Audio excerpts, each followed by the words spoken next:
એક તો આજના આ યુવાનોનો સમય બહુ જ ખરાબ હોય છે.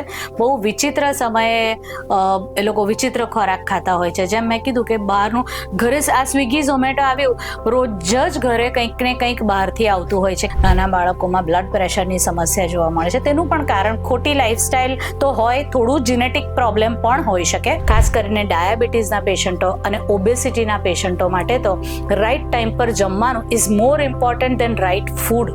આ બહારનો લાવેલો ખોરાક બગડતો નથી, કારણ કે એની અંદર બગડે નહીં એવું કેમિકલ નાખવામાં આવ્યું છે, ને એ જ કેમિકલ મોટે ભાગના રોગોનું અને વજન વધવાનું કારણ હોય. આજની ભાગદોડ ભરેલી લાઈફસ્ટાઈલ અને ખાવા પીવાની આદતો ખૂબ જ બદલાઈ ગઈ છે. કહેવાય છે કે જેવું અન્ન તેવું મન, અને જેવું અન્ન તેવું તન.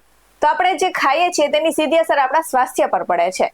ત્યારે યોગ્ય આહાર શું છે, વજન કેવી રીતે નિયંત્રિત કરવો અને બીમારીઓથી દૂર રહીને એક હેલ્ધી લાઈફસ્ટાઈલ કેવી રીતે જીવી, આ તમામ પ્રશ્નોના જવાબ મેળવવા માટે આજે આપણી સાથે સ્ટુડિયોમાં જોડાઈ ગયા છે જાણીતા ડાયટિશિયન નિર્જા પારેખ.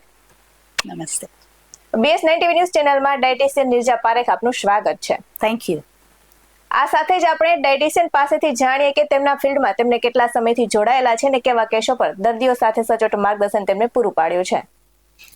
અને હા, હું 1994માં ગ્રેજ્યુએટ થઈ, ન્યુટ્રિશન ગ્રેજ્યુએટ, અને ત્યારથી I am practising as a dietitian in Surat. અને 1994થી લઈને આજ દિન સુધી હું ન્યુટ્રિશનના ફિલ્ડમાં કાર્યરત છું. અને મારા પેરેન્ટ્સ ડૉક્ટર એટલે એમની ક્લિનિકથી શરૂઆત કરી હતી. આજે હું સુરતની ઘણી બધી હોસ્પિટલ્સ, ઘણી બધી સ્કૂલ્સમાં as an on panel dietitian જોડાયેલી છું. એની સાથે સાથે ઘણા બધા હેલ્થ સેન્ટર્સ છે, ચેરિટેબલ ટ્રસ્ટ છે, એ બધામાં પણ ડાયટરી ગાઈડન્સ આપું છું.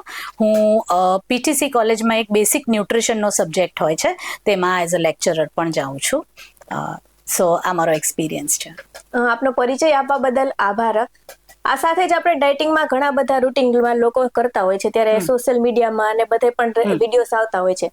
પરંતુ હવે આપણે એ જાણવું છે કે ઘણા લોકો એમ કહે છે કે કંઈ પણ કરું વજન ઘટતો જ નથી. તેમના માટે તમારું શું કહેવું છે? બેઝિકલી છે ને, હમણાં બધા રીલ્સ ને બધું એટલું બધું આવે છે એટલે લોકોને એમ થઈ જાય છે કે એ લોકો જે રીલ્સમાં બોલે છે એ જ બ્રહ્મ વાક્ય હોય છે. પણ એકચ્યુઅલી તમારા શરીર માટે શું યોગ્ય છે એ શોધી આપવાનું કામ એ ડાયટિશિયનનું હોય. કે જે વસ્તુ તમને સૂટ થાય, મને ન પણ થતી હોય, તો પહેલા તો વજન જો વધતું હોય તો એ વજન વધવાના કારણ પર કામ કરવું જોઈએ કે વજન કેમ વધ્યું.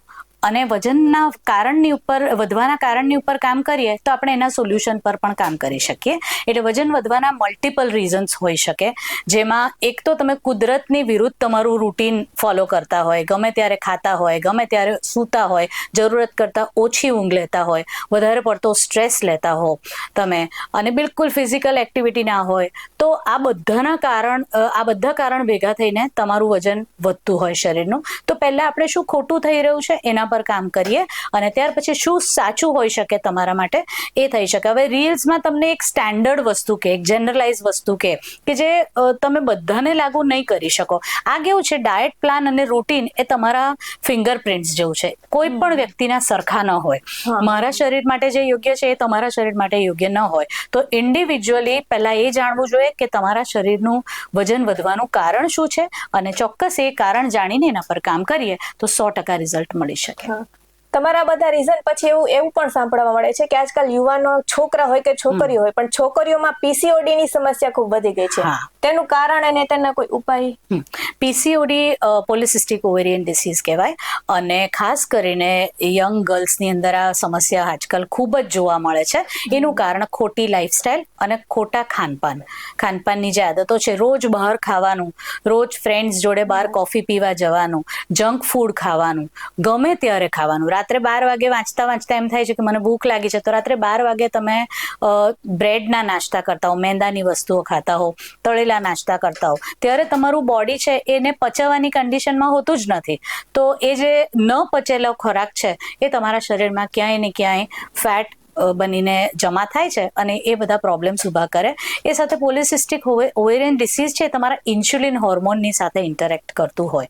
એટલે ઇન્સ્યુલિન હોર્મોન્સનું કાર્ય જે છે એ ખોરવાય, ગમે તે જગ્યાએ શરીરમાં ચરબીનો ભરાવો થતો હોય તો ઓવરીઝ એનું કાર્ય કરતી ઓછી થાય, અને એને કારણે આ PCODના પ્રોબ્લેમ્સ થતા હોય, જેને કારણે માસિક સ્ત્રાવ છે તેમાં પણ ફેરફાર થતા હોય, માસિકના સમયમાં ફેરફાર થતા હોય, શરીરનું વજન ખૂબ જ વધી જાય. યંગ ગર્લ્સમાં ખૂબ વજન વધવા વધારે હોય તેની સમસ્યા જોવા મળે. બિલકુલ પરીક્ષાનું, સ્કૂલનું એટલું બધું ભણવાનું સ્ટ્રેસમાં એ લોકો જીવતા હોય છે કે ફિઝિકલ એક્સરસાઇઝ ઉપર પણ એટલું ધ્યાન નથી આપતા. ખાસ કરીને ફિઝિકલ એક્સરસાઇઝ એક જીવનનો બહુ મોટો ભાગ છે અને એને ખૂબ ગંભીરતાથી લેવાની જરૂર છે. જે યંગસ્ટર્સ અને ઇવન એમના પેરેન્ટ્સ કે ઇવન ઘણી બધી સ્કૂલોમાં પણ એને એટલું બધું મહત્વ નથી અપાતું કે જે સ્કૂલોમાં માત્ર રિઝલ્ટ લાવવું એ જ ગોલ હોય છે ભણવાનું, તો એ લોકોને ફિઝિકલ એક્ટિવિટીથી દૂર કરી દેવામાં આવતા હોય છે. તો આવા સંજોગોમાં પીસીઓડી થવાના ચાન્સીસ ખૂબ વધી જતા હોય છે.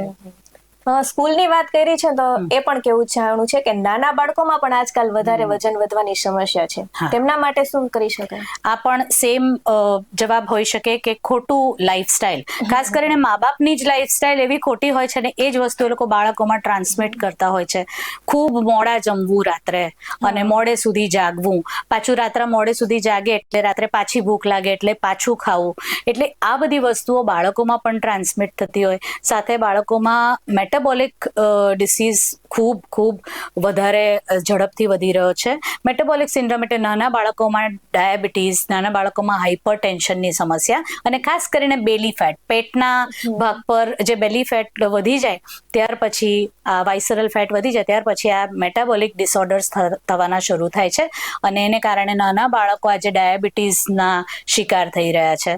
નાના બાળકોમાં બ્લડ પ્રેશરની સમસ્યા જોવા મળે છે. તેનું પણ કારણ ખોટી લાઈફસ્ટાઈલ તો હોય, થોડું જીનેટિક પ્રોબ્લેમ પણ હોઈ શકે, પણ ઓફકોર્સ લાઈફસ્ટાઈલને તમે કરેક્ટ ચોક્કસ કરી શકો. કદાચ જીન્સને 100% તમે નહીં બદલી શકો, પણ લાઈફસ્ટાઈલ તો બદલવાની તમારા હાથમાં જ હોય છે. એટલે યોગ્ય ટાઈમે યોગ્ય ખોરાક યોગ્ય સમયમાં ખાવો, ધેટ ઇઝ વેરી ઇમ્પોર્ટન્ટ. આ સાથે આજકાલ એક બોડી ક્લોક કરીને શબ્દ ડાયટિશિયનોમાં વધારે આમ ટ્રેન્ડમાં છે, પણ એકચ્યુઅલમાં એ લોકોને ખબર નથી કે બોડી ક્લોક એટલે શું. એમના વિશે તમે થોડું કહો. ફાઇન. બોડી ક્લોકને સર્કેડિયન રિધમ કહેવામાં આવે છે. આ સર્કેડિયન રિધમની શોધ કરી એક ફ્રેન્ચ વૈજ્ઞાનિકે, પણ વર્ષો પહેલા આપણા ઋષિ મુનિઓ આ સર્કેડિયન રિધમ પ્રમાણે જ ચાલતા હતા. What is circadian rhythm? તો કે સૂર્ય અને ચંદ્રની આપણા શરીરની ઉપર જે અસર થાય એ પ્રમાણે આપણે આપણું રૂટીન ફોલો કરવું જોઈએ. દાખલા તરીકે સવારે 6 વાગ્યાથી તમારા બોડીની અંદર ડાયજેસ્ટિવ એન્ઝાઇમ્સ બનવાના શરૂ થતા હોય તો સાંજે રાત્રે 9 વાગે તમારા બોડીની અંદર પાચક રસો બનવાના બંધ થઈ જાય. જેવું સૂર્યાસ્ત થાય રાધર ત્યાર પછી પાચક રસો બનવાના બંધ થાય અને 9 વાગ્યા પછી તમારા બોડીની ક્લિન્ઝિંગ સિસ્ટમ ચાલુ થાય એટલે મેલેટોનિન પ્રોડક્શન ચાલુ થાય. તો એવા સંજોગોમાં રાત્રે 9-9:30 વાગે સૂઈ જવું જોઈએ કે જ્યારે તમારી આંખો બંધ થાય, આજુબાજુ અંધારું હોય ત્યારે તમારા બોડીની અંદર તમારા બોડીની અંદર સિસ્ટમને સફાઈ કરવાની ક્રિયા ચાલુ થાય. તો તમે જેટલા કલાક સરસથી 8-9 કલાક સરસ ઊંઘી જાઓ ટાઈમ પર, તો ત્યારે તમારા બોડીની અંદરથી સફાઈની ક્રિયા થતી હોય અને સૂર્ય જ્યારે આથમી જાય ત્યાર પછી સવારે જેવો સૂર્યાસ્ત થાય તેવી એ સફાઈની ક્રિયા બંધ થાય અને ત્યાર પછી તમારા બોડીમાં પાચનની ક્રિયા ચાલુ થાય. ખાસ કરીને સૂર્ય માથા પર હોય બપોરે 12 થી 2, તો એ 12 થી 2 દરમિયાન તમારા પાચક રસો ખૂબ જ સારા પ્રમાણમાં ઝરતા હોય. તો બપોરે લંચનો ટાઈમ પણ એ રીતે સેટ થતો હોય કે 12 વાગ્યા સુધીમાં 12 થી 2 માં તમે જમી લો. સવારે તમે એક્સરસાઇઝ કરો ત્યારે બોડીની અંદર જે હેપી હોર્મોન્સ છે તેનું પ્રોડક્શન સરસ થતું હોય, એન્ડોર્ફિન સરસ બનતા હોય, તમે એક્સરસાઇઝ કરો તો કોર્ટિઝોલનું પ્રમાણ ઓછું હોય. એટલે એવા સંજોગોમાં તમે સવારે વર્કઆઉટ કરો, સરસ બ્રેકફાસ્ટ કરો, જ્યારે તમારા પાચક રસો સારા પ્રમાણમાં ઝરતા હોય ત્યાર પછી તમે બપોરે 12 વાગે જમો અને સાંજે 6:30-7 વાગ્યા સુધીમાં તમારું લાસ્ટ મીલ લેવાઈ જવું જોઈએ. સાંજે 6:30-7 સુધીમાં તમે જમો તો તમે જે ખાઓ છો એ પ્રોપરલી ડાયજેસ્ટ થઈ જાય. ત્યાર પછી તમે જે ખાઓ છો, જ્યારે સૂર્ય અસ્ત થઈ જાય ત્યાર પછી તમે જે ખાઓ એ પ્રોપર પાચન થઈ શકતું નથી અને ત્યાર પછી તે ફેટ બને છે, તે બોડીમાં ટોક્સિન્સ બનીને જમા થાય છે અને એ જ બધું મોટા બધા કારણો છે રોગના, તેમાં તમારા રોંગ ટાઈમિંગ્સ પર રોંગ ખોરાક ખવાય છે તે સૌથી મોટું કારણ હોય છે. ખાસ કરીને ડાયાબિટીસના પેશન્ટો અને ઓબેસિટીના પેશન્ટો માટે તો રાઈટ ટાઈમ પર જમવાનું is more important then right food. Right time પર તમે થોડું ઘણું કંઈક વધારે ખાઈ લો, થોડું ઘણું કંઈક હેવી ખાઈ લો, તે પણ ડાયજેસ્ટ થઈ જશે. પણ તમે જો રાત્રે 12 વાગ્યા પછી તળેલો ખોરાક ખાશો તો એ તમારું બોડી નહીં પચાવે અને એ શરીરમાં ટોક્સિન્સ બનીને જમા થશે. ડાયાબિટીસના દર્દી હોય ને એને આજકાલ વધારે પ્રોબ્લેમ છે કેમ કે કેરીની સિઝન ચાલુ છે તો એ કે ખાવી કે ન ખાવી, કેમ કે ઘણા ડોક્ટર એવું એને સજેસ્ટ કરતા હોય કે તમારે બોર્ડર ઉપર છે તો ખાઈ શકો ને ન ખાઈ શકો એવી રીતના. તો એમના વિશે તમારું શું કહેવું? ફ્રૂટ્સ છે એ ફ્રૂટમાં રહેલી શુગર હોય એ ખૂબ જ સારી રીતે શરીરમાં સુપાચ્ય હોય. એટલે સફેદ શુગર જે છે, શર્કરા, તો એ શર્કરા છે એ તમારા ડાયાબિટીસના પેશન્ટ્સને નુકસાન કરી શકે. પણ જેના બોડીમાં ઇન્સ્યુલિન ઓછું બનતું હોય એ પણ ફ્રુક્ટોઝ છે, ફ્રૂટની શુગર બહુ જ સરસ રીતે ડાયજેસ્ટ કરી શકે. કેળા, કેરી, ચીકુ, દ્રાક્ષ અને સીતાફળમાં થોડો ગ્લાયસેમિક ઇન્ડેક્સ વધારે હોય, એની અંદર ગ્લુકોઝનું પ્રમાણ વધારે હોય, ફ્રુક્ટોઝનું પ્રમાણ વધારે હોય, તો એ શુગર પણ સારી રીતે ડાયજેસ્ટ થઈ શકે. પણ શરત એ છે કે ડાયાબિટીસનો વ્યક્તિ ફિઝિકલી સરસ રીતે એક્ટિવ હોવો જોઈએ. તમે સરસ વોક લેતા હોવ, તમે રોજની અડધો-પોણો કલાક એક્સરસાઇઝ કરતા હો, દિવસના લગભગ 6,000 થી 8,000 સ્ટેપ્સ જેટલું ચાલતા હો, તો તમે કોઈ પણ ફ્રૂટ ખાઈ શકો. તમને ડાયાબિટીસ હોય તો એ નુકસાન નથી થતું. અને આ તો મારો પોતાનો અનુભવ છે કે કેરી હું ખાઉં છું અને કેરી ખાધા પછી તમારા 2 કલાક પછીનું શુગર ચેક કરું છું, કોઈ દિવસ શુગર વધતી નથી. પણ yes, you should be physically active. એટલે રોજ તમારે વોક લેવું જોઈએ, રોજ તમારે થોડાક એક્સરસાઇઝ કરો તો તમે બધી જ ફ્રૂટની શુગર પચાવી શકશો. હા, આ સાથે જ ઘણા આવે છે ને વીકલી ફાસ્ટિંગ કરતા હોય કે સ્પ્રાઉટ્સ ખાઈને જ આખું વીક કાઢવું, કે ફ્રૂટ ઉપર એ ખાલી પાણી પીવું, કોઈ પણ શું કહેવાય કે આ ધાણાનું પાણી પીવું, કે જીરુંનું જ પાણી પીવું. એમાંથી સૌથી ડાયટિંગ સારું કયું છે? સો બેઝિકલી એવું છે, મેં પહેલા જ જેમ વાત કરી તેમ ફિંગરપ્રિન્ટ્સની જેમ ડાયટ પ્લાન પણ દરેક માટે અલગ હોય. તમારા શરીરને જીરું ફાવે ને મારા શરીરને જીરું નહીં ફાવે. તો તમારી પ્રકૃતિ શું છે એ પ્રમાણે તમારી જરૂરિયાત નક્કી થતી હોય. પણ ઓફકોર્સ જીરું જો તમે રાત્રે પલાળો ને તમને એનાથી કોઈ તકલીફ ન થતો હોય જીરાના પાણીથી, તો સવારે જીરાનું પલાળેલું પાણી લો તો એ તમારા બોડીમાં ડિટોક્સિફિકેશનમાં મદદ કરે છે સારી રીતે. એટલે એ તમે 12 માસ લઈ શકો, એનાથી નુકસાન થતું નથી. તો એ તમે ચોક્કસ લઈ શકો. એવો કોઈ સચોટ પ્લાન કે જે તમે લાઈફ ટાઈમ ફોલો જ કરી શકો, કે આ વસ્તુ રોજ રેગ્યુલર કરીએ ને એટલે ક્યારે વજન ઘટવું કે વધવું કે બીજી કોઈ સમસ્યા જ ન આવી શકે, એવું કઈ કશું? જેને અમારી ભાષામાં સસ્ટેનેબલ ડાયટ પ્લાન કહે છે, કે જે તમે થ્રુ આઉટ આખી લાઈફ એને સસ્ટેન કરી શકો. તો એમાં હું ફરીથી એ જ વસ્તુ રિપીટ કરીશ કે યોગ્ય સમયે ખોરાક ખાઓ. શું ખાઓ એના કરતાં યોગ્ય સમયે ખાઓ. It is more important. કે સૂર્યોદય થાય ત્યારથી સૂર્યાસ્ત થાય ત્યાર સુધીના ગાળાની અંદર તમારી ખોરાક પણ એવું નહીં આખો દિવસ ખાવાનું, એની સાથે અંદર ફિઝિકલ વર્કઆઉટ પણ યોગ્ય સમયે ઇન્ક્લુડ થવું જોઈએ. ખોરાકની અંદર રો વેજીટેબલ્સ, દાખલા તરીકે તમે દાળ ભાત શાક રોટલી ખાતા હોય તો એ પહેલા વાડકો ભરીને સલાડ કે ફ્રૂટ્સ ખવાવા જોઈએ.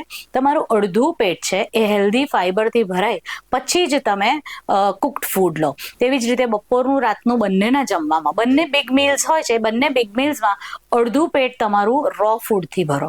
તમે સેલેડથી ભરો અડધું પેટ, અને પછી સૂપથી ભરો અડધું પેટ, અને પછી તમે સબ્જી રોટી ખાઓ. તો ઓલરેડી સબ્જી રોટીનું કન્ઝમ્પશન પણ ઘટશે અને એટ ધ સેમ ટાઈમ તમારું પેટ હેલ્ધી વિટામિન્સ મિનરલ્સથી ભરાશે.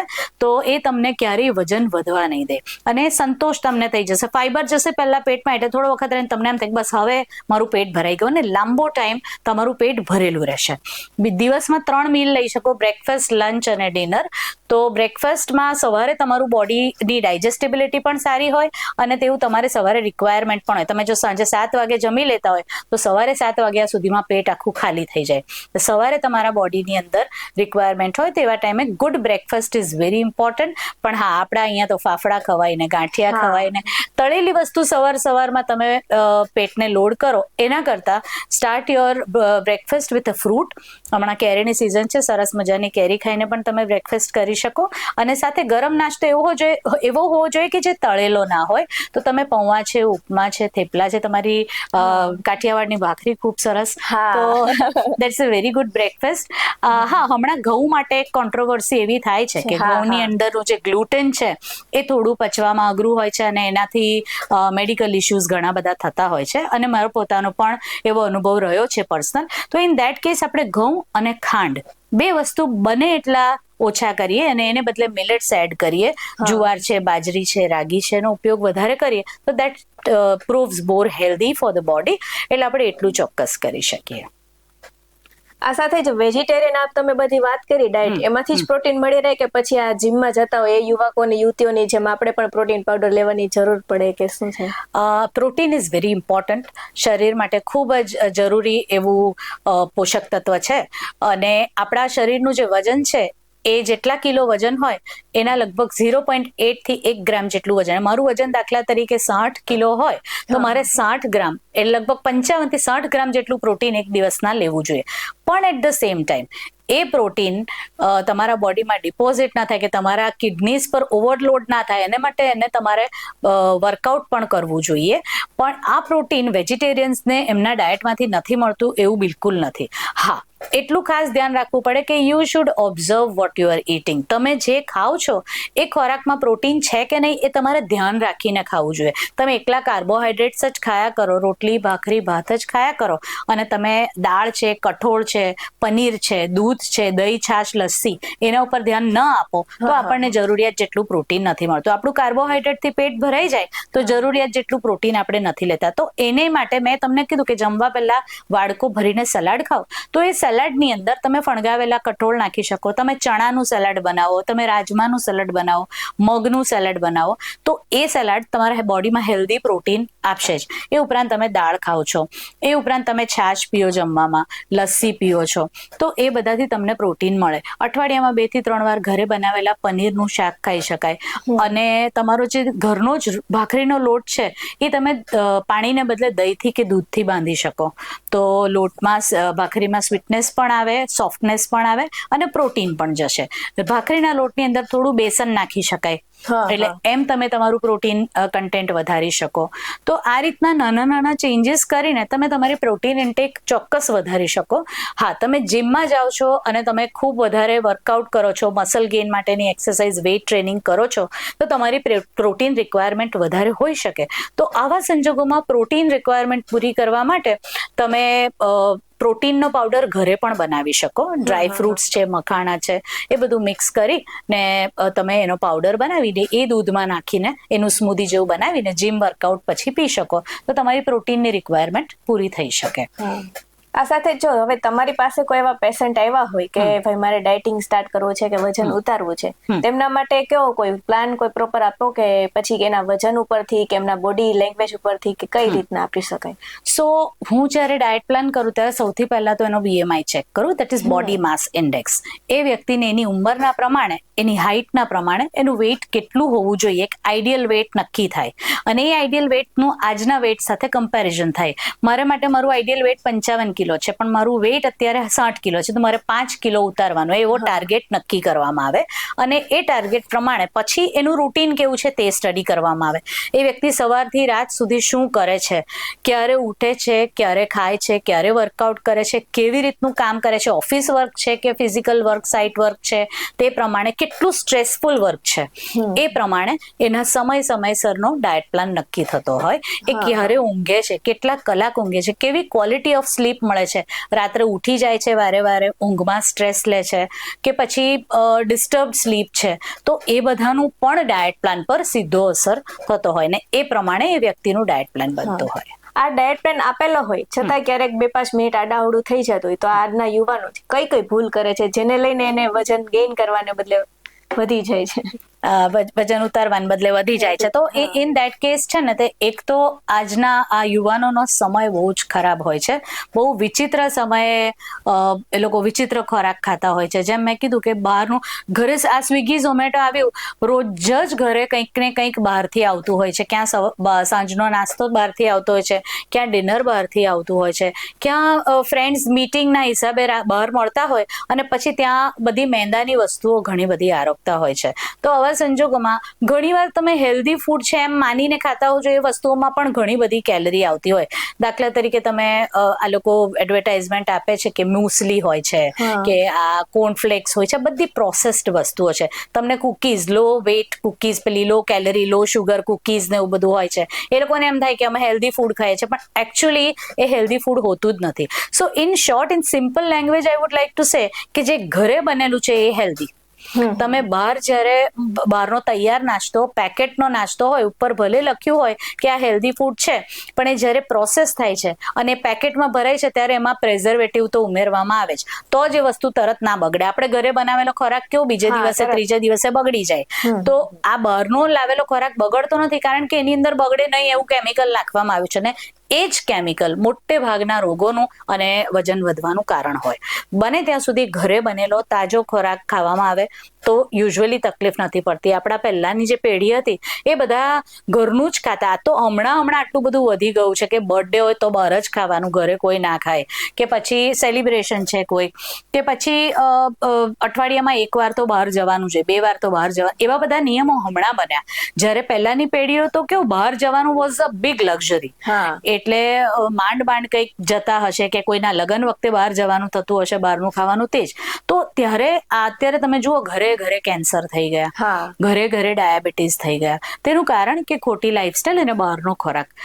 એક બીજું સૌથી મોટો આસ્પેક્ટ છે સાયકોલોજી, કે ઘરે રસોઈ બનાવનાર વ્યક્તિ કેવા ભાવથી રસોઈ બનાવે છે તેની પણ સીધી અસર તમારા ખોરાકની અંદર, તમારી હેલ્થની ઉપર થાય. ઘરે માં જ્યારે રસોઈ બનાવતી હોય ત્યારે એવું વિચાર કરતી હોય કે ભાઈ હું જે ખાવાનું બનાવું છું મારા ઘરનો, મારો પરિવારના બધા લોકો ખાય અને સ્વસ્થ રહે. જ્યારે રેસ્ટોરન્ટ વાળો કોઈ વ્યક્તિ બનાવે છે તો એવું વિચારે છે કે બને એટલા વધારે લોકો આવીને ખાય ને મારો ધંધો ચાલે, પણ એની ભાવના કોઈના સ્વાસ્થ્યને સુધારવાની મોટે ભાગે હોતી નથી. તો આવા સંજોગોમાં પણ હેલ્થ કોમ્પ્રોમાઇઝ થતી હોય છે. ઓકે, આ સાથે જ આપણે આજે વાત કરી ડાયટિશિયન નિર્જાબેન પારેખ સાથે ના ખાસ વાતચીત પરથી આપણે કહી શકીએ કે ડાયટિંગ કરવા કરતા તો સંતુલિત અને ઘરનો ખોરાક ખાવો જ લાંબા સારા અને સ્વાસ્થ્ય માટે બેસ્ટ ચાવી છે. આવા જ વધુ અહેવાલ સાથે ફરી મળતા રહીશું. તમે અમારી યુટ્યુબ ચેનલને સબસ્ક્રાઇબ કરવાનું, અમને ફેસબુક અને ઇન્સ્ટાગ્રામ પર ફોલો કરવાનું ભૂલશો નહીં. બાકી નવી અપડેટ્સ મેળવવા માટે આપ જોતા રહો BS9 TV ન્યૂઝ.